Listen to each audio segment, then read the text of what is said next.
बुधवार को तेहरान में हमास नेता इस्माइल हानिया की हत्या के बाद अभी भी ये साफ नहीं हो पा रहा है कि उसको किसने और कैसे मारा।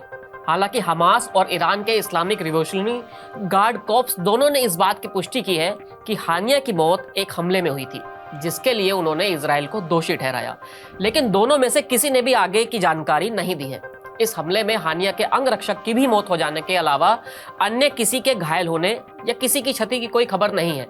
अब आईआरजीसी का कहना है कि वो अभी परिस्थितियों की जांच कर रहा है, उसके बाद ही पूरी रिपोर्ट जारी करेगा।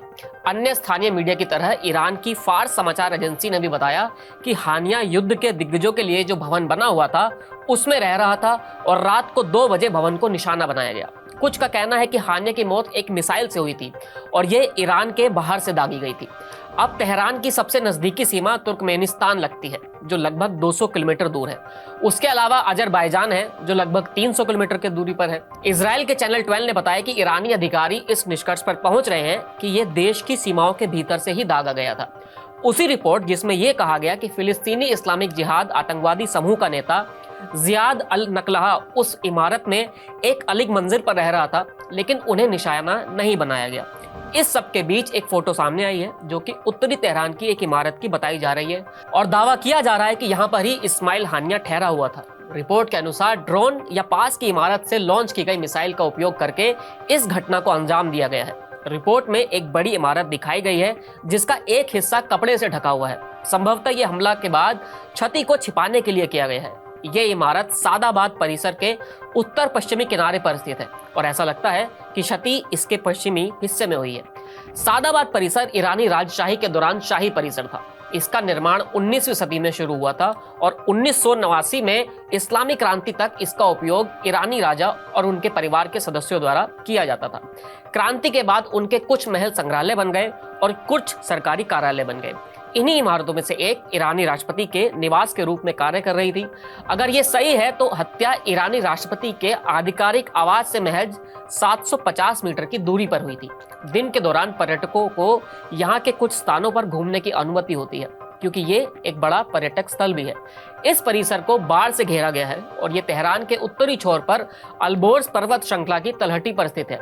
रिपोर्ट के अनुसार रहने के लिए जगह की असामान्य पसंद से संकेत मिलता है कि ईरानी धरती पर हानिया को नुकसान पहुंचाने का वास्तविक डर था। ये भी बताया गया है कि ईरान हानिया की करीबी सुरक्षा टीम पर दोष मढ़ रहा है, जिसका अर्थ ये निकाला जा रहा है कि उनके यहाँ पर ठहरने और दूसरी जानकारी उनके करीबी लोगों ने लीक कर दी है। दिलचस्प बात यह है कि foundation of defence of democracies के वरिष्ठ सलाहकार रिचर्ड गोल्डनबर्ग ने हानिया की हत्या से कुछ घंटे पहले ट्वीट किया था, इजरायली वायुसेना आज रात अपनी क्षमता का प्रदर्शन करने वाली है। गोल्डबर्ग ने बाद में ट्वीट फिर किया कि अगर आप परमाणु स्थल के बगल में स्थित रडार को निशाना बना सकते हैं तो आप तेहरान में किसी को भी निशाना बना सकते हैं। ये नहीं भूलना चाहिए कि इजराइल ने ईरानी परमाणु वैज्ञानिकों और उसके परमाणु कार्यक्रम से जुड़े अन्य लोगों को निशाना बनाकर कई वर्षों में ऐसी हत्याओं को अंजाम दिया है। इसमें सबसे हाई प्रोफाइल हत्याओं में से एक टॉप ईरानी परमाणु वैज्ञानिक मोहसेन फखरीजादेह की मौत भी थी, जो नवंबर 2020 में हुई थी, जिसमें मोसाद की एक टीम ने मशीन गन का इस्तेमाल किया था। इस हमले में किसी ऑन साइट ऑपरेटिव की आवश्यकता नहीं थी और एक पूरे ऑपरेशन में 1 मिनट से भी कम का वक्त लगा था। मोसाद ने इस ऑपरेशन को इस तरह से अंजाम दिया था कि इसमें वैज्ञानिक की पत्नी सहित किसी अन्य को चोट तक नहीं आई थी, जो उस समय उनके साथ ही मौजूद थी। इस कहानी को लिखा है हमारे वरिष्ठ साथी दया कृष्णन चौहान ने। मैं था आपके साथ मोहित ग्रोवर। फिलहाल इस वीडियो में इतना ही, फिर मिलेंगे नए वीडियो के साथ। शुक्रिया।